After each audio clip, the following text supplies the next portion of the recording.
Imagine opening your front door one morning to a team of drug agents, targeted as a criminal but arguably innocent of any crime. That's what happened to one local man caught in the middle of Ohio's new murky medical marijuana law.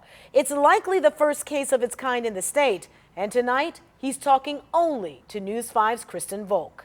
It's also a wake-up call for anybody who may turn to marijuana for medicine at a time when the new law remains largely undefined and the door wide open for police who still label any kind of marijuana for any purpose illegal. The first thing that ran through our mind was, why are you here? His face hidden, his voice distorted. This man explains how a morning door knock nearly changed the course of his life. We were escorted into our family room and we were basically monitored while they did the search. No longer a medical marijuana patient, instead a suspected drug dealer. His wife and 2 daughters home at the time. Did they go through every room? Pretty much. Every room, every nook and cranny. A team of police officers and detectives from the Southeast Area Law Enforcement Task Force handed him a search warrant. This is a group that's focused on eradicating far more worse issues. Saying they were looking for marijuana, and they found it in the form of this. How much was there?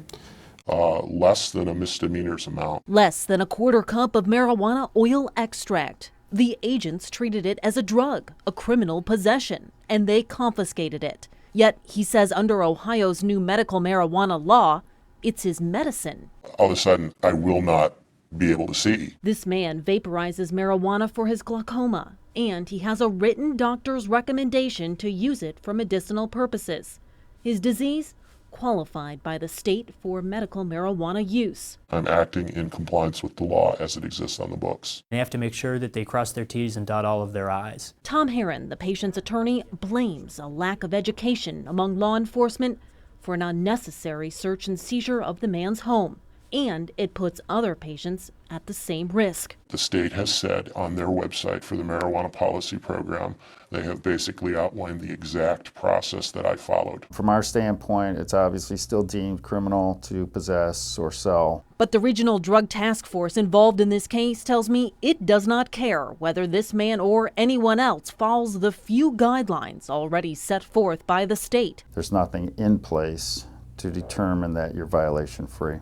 That's because the task force says it won't recognize medical marijuana as being legal until the state releases its specific rules about it in September. That's even though the law passed last year. The last thing you want to do is break the law. The task force never charged the man you just heard from.